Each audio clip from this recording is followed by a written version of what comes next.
Welcome to Democracy Now!, democracynow.org, the War and Peace Report. I'm Amy Goodman. Defense Secretary James Mattis has announced the U.S. is preparing to imprison immigrants, including children, on 2 military bases in Texas. Bases, that is confirmed now that those will be the 2 bases, Goodfellow Air Force Base and Fort Bliss.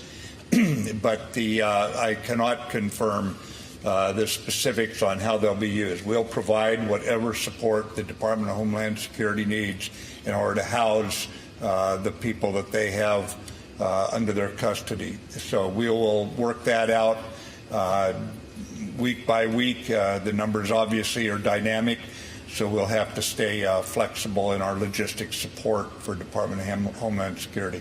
This comes as the Customs and Border Protection Commissioner has announced immigration authorities will temporarily stop prosecuting immigrant adults with children for crossing the border.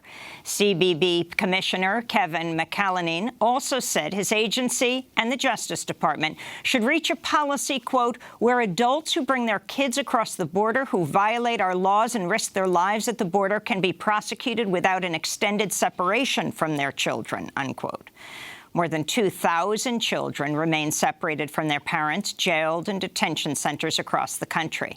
On Monday, the incident commander of the tent city in Tornillo, Texas, where migrant children are currently being imprisoned, over 300 of them, said he's against the separation of children from their parents. He told a group of reporters, quote, "It was an incredibly dumb, stupid decision by our leadership. All it did was harm children. No question about it," he said. On Monday, immigrant parents who've been separated from their children spoke out in El Paso, Texas. This is Iris, a mother from Honduras whose 6-year-old son was forcibly taken from her by immigration authorities. I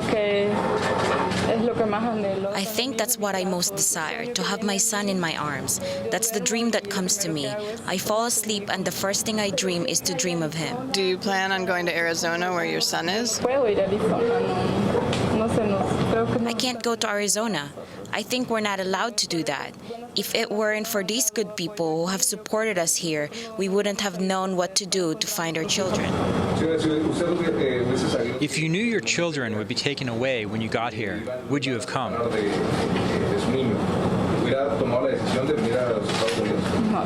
No, at no time.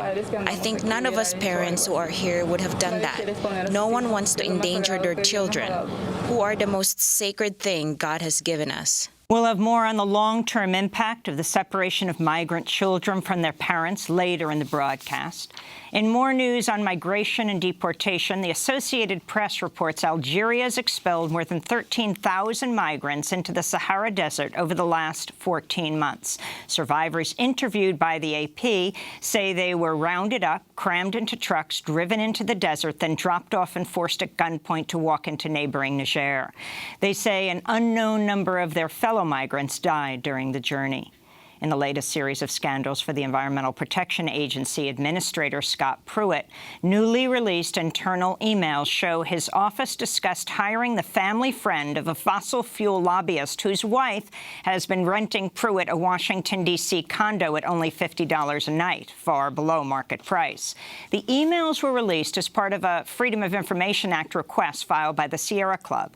In one of the emails, the lobbyist, J. Stephen Hart, wrote to Pruitt's chief of staff that his wife, Vicky, quote, has talked to Scott about this kid who's important to us. He told Vicky to talk to you about how to handle this, unquote.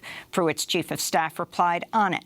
In other emails, Hart also lobbied Pruitt's office on behalf of Coca-Cola and the bank HSBC. Pruitt has falsely claimed J. Stephen Hart did not lobby the EPA last year.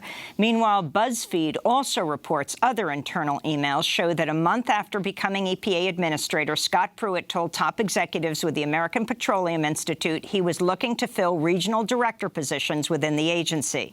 The emails are the latest evidence Pruitt sought to recruit members of the fossil fuel industry to work at the EPA. In the latest attack on the science of climate change, the Trump administration appears to be shifting the National Oceanic and Atmospheric Administration away from studying climate change. NOAA has been one of the key federal science agencies working on climate change. But the New York Times reports a recent presentation revealed the agency has now dropped the word climate from its mission entirely. In more climate change news, a federal judge has thrown out a lawsuit in which the cities of Oakland and San Francisco were suing fossil fuel companies for the costs of dealing with climate change. The cities had sued to force companies including BP, Chevron, ConocoPhillips, ExxonMobil, and Royal Dutch Shell to pay for the cost of projects like protecting coastlines from flooding due to sea level rise. But Judge William Alsup ruled the problem deserves a solution on a more vast scale than can be supplied by a district judge or jury in a public nuisance case, unquote. President Trump's attacked California Democratic Congressmember Maxine Waters on Twitter, calling her an extraordinarily low IQ person, and ending his tweet with a threat: "Be careful what you wish for, Max." Trump's attack comes after Congresswoman Waters encouraged people to continue protesting members of the Trump administration in public. A number of top Trump officials have faced public protests in recent days, including Homeland Security Secretary Kirstjen Nielsen, Press Secretary Sarah Huckabee Sanders, and Vice President Mike Pence. In Pennsylvania, hundreds of mourners attended the funeral of Antoine Rose, a 17-year-old unarmed African-American high school senior who was shot and killed last week by an East Pittsburgh police officer. Video of the shooting shows police officer Michael Rosfeld shot Antoine in the back while the teenager was trying to flee a traffic stop. Officer Rosfeld had been sworn into the city's police department just hours before the shooting. The woman who filmed Antoine's killing said it looked like Officer Rosfeld, quote, was taking target practice on this young man's back.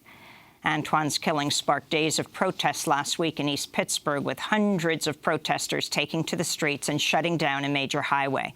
We'll have more on police brutality after headlines with NFL three-time Pro Bowler, longtime activist Michael Bennett, who's been part of a movement led by former 49ers quarterback Colin Kaepernick protesting police shootings of unarmed black men.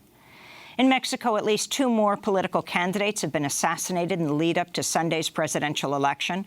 Over the last week, mayoral candidates Omar Gomez Locatero and Fernando Angeles Juarez were both assassinated in the state of Michoacán. Telesur reports at least 121 politicians have been murdered since September, making this election cycle the bloodiest in recent Mexican history. In Brazil, radio journalist Jairo Sousa has been killed in the northern state of Pará. He was shot dead as he was arriving at the studio to host his daily program, in which he reported on government corruption and drug trafficking. In Argentina, labor unions launched a general strike Monday that paralyzed the capital, Buenos Aires, shutting down schools, banks, hospitals, airports, highways, and public transportation to protest Argentine President Mauricio Macri's austerity measures. This is strike leader Alejandro Bodart. This has to be the beginning of a fight plan. It cannot end here. We must defeat Macri and drive out the IMF, which is the only way out for us, the workers, to be able to turn around a situation that is suffocating us. And the U.S. Food and Drug Administration has approved a cannabis-based drug for the first time.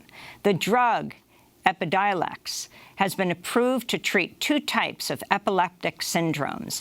The marijuana drug's approval comes as an increasing number of states have approved medicinal and recreational marijuana use. And those are some of the headlines. This is Democracy Now!, democracynow.org, The War and Peace Report. I'm Amy Goodman. And I'm Juan Gonzalez. Welcome to all of our listeners and viewers around the country and around the world.